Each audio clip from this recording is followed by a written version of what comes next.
They don't want what we know out there. You'll never get this on CNBC. But our school system will never tell us that because they're part of the process. Fake money, fake teachers, fake assets. I know the game of the rich. My rich dad taught me. You know it because you're the banker. The bankers and the rich play is different than what they teach you in school. All over the world, what does school teach you about money? And the answer is nothing. And that's not a mistake. That's not an accident. I knew that. Most people know that. The way to keep the poor and middle class working hard is never teach them what the rich know. So if you read Rich Dad, Poor Dad, which came out in 1997, it's what the rich teach their kids about money, the poor and middle class do not. Poverty hurts. I mean, I don't like it. And I don't like that our academic system's so corrupt. You know, we know the banking system's corrupt. We know politics is corrupt. But academics is just as corrupt. I mean, one thing if it's the banking and the politics, but this is where we send our children and we trust them to do the right things for them. And yet they're being not taught something so fundamental. Like you asked your dad when you were a kid, Dad, you asked your teacher, when are you going to teach us about money? And it was just never. Well, never. And they'll never will. You know something. What do you know? Share it. What is financial education? It's not get a job, work hard, save money, and invest in a well-diversified portfolio of stocks, bonds, mutual funds, and ETFs. The financial industry is two things, debt and taxes. In 1971, Nixon took the dollar off the gold standard, and the US dollar became debt. And we still tell kids to go to school, get a job, work hard, save money, and get out of debt. Now, who tells them to do that? That's the most ridiculous thing there is. The book starts and it says, lie number 1, saving money will make you rich. Yeah, it never will. You know that. All taught that as kids. Why would you save it and why would you work for it if they can print it faster than you can work for it? Why do you keep saving when they're printing it? The rich don't work for money. Don't you touch that stuff. It's very subtle, right? Yep. They don't say, I'm going to train you to be a worker bee the rest of your life, but they educate you in a way where that's what you come out. Right. What was he trying to do those first few months were you working for him? What was he trying to get across to you? Because he taught you the hard way about money. And she says, if you're going to be successful in your life, you've got to find the best teachers. And a great teacher is somebody who comes from the inside, not the outside. But in school, you don't know if your instructor is for real or not. That's where the fake teacher comes from. I said, I want you to teach me about money. So why should I teach you? He said, but if I teach you, you work for me for free. And I said, why for free? And my poor dad went nuts. He says, because if I pay you, you think like an employee. Your brain will change. If you learn never to work for money, you'll be a rich man. And this is powerful. Once you give someone a paycheck, their brain turns off. Correct.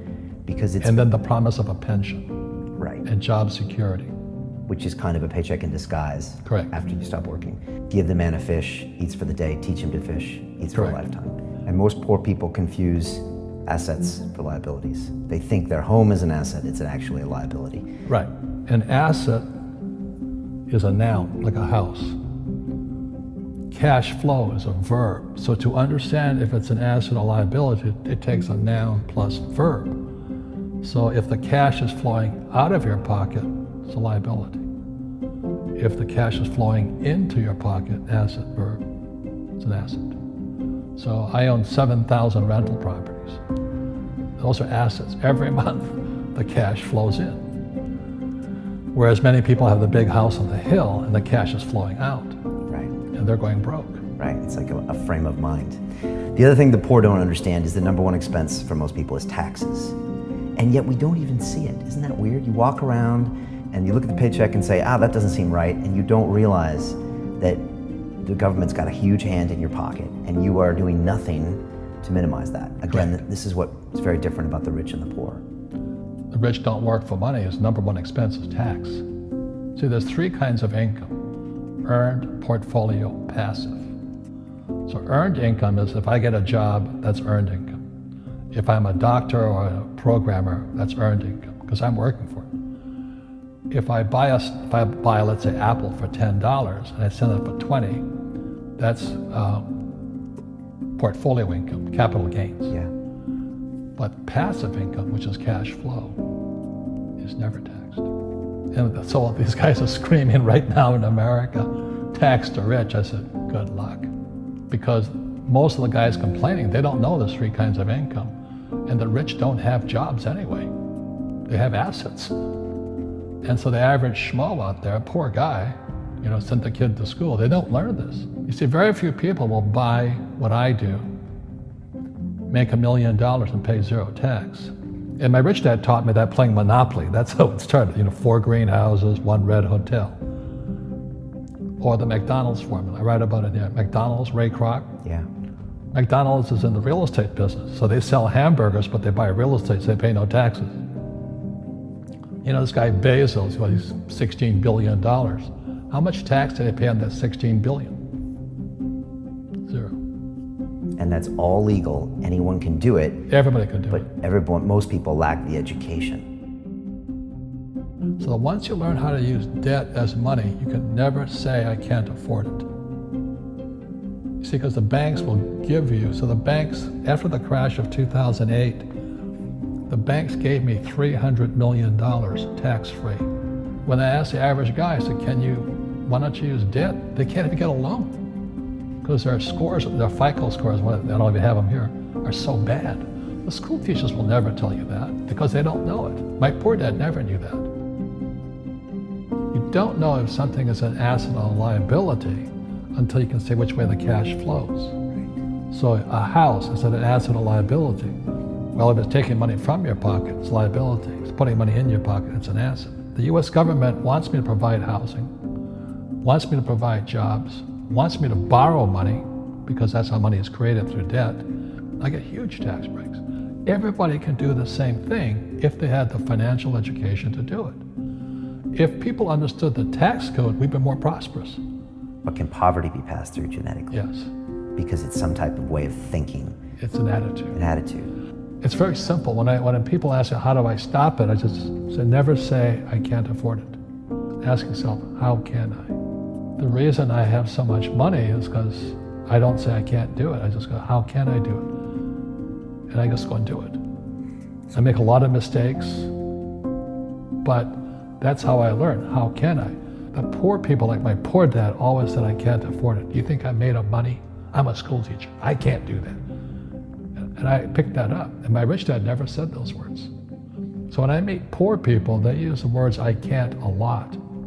So the people that say, I can't afford it, I can't do this, I can't get to college, the rich are evil, I choose not to participate in that. And that's one thing people could change today. Correct. Right now is that dialogue in their head. Stop saying the word can't. I can't. Right.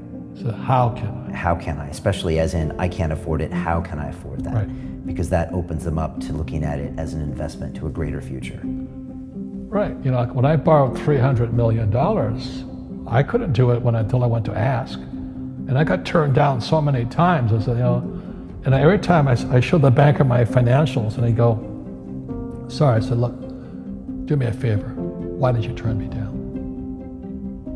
And he'd tell me, this is out, the numbers are out here. So if I get these numbers fixed, can I come see you again? He goes, sure. So it's called rejection. Same as my wife rejected me for 6 months. It's just a matter of personal willpower, which is spiritual. Just saying, if they can do it, I can do it. And how can I? How can I? And I think it's you once said, words become flesh. Yep. That was the Bible too. Intelligence increases through your mistakes, through the ups and downs, through what you learned. Real estate's real estate, but what I learned made me richer, not the money. You don't need money to make money. I think all of us, every human being has that low point in their life. And if they get the message, a new life begins. If they don't get the message, they keep going down. The richer I got was because I didn't need any money. I could use this to make money. But how did I get there? Is I made a lot of mistakes.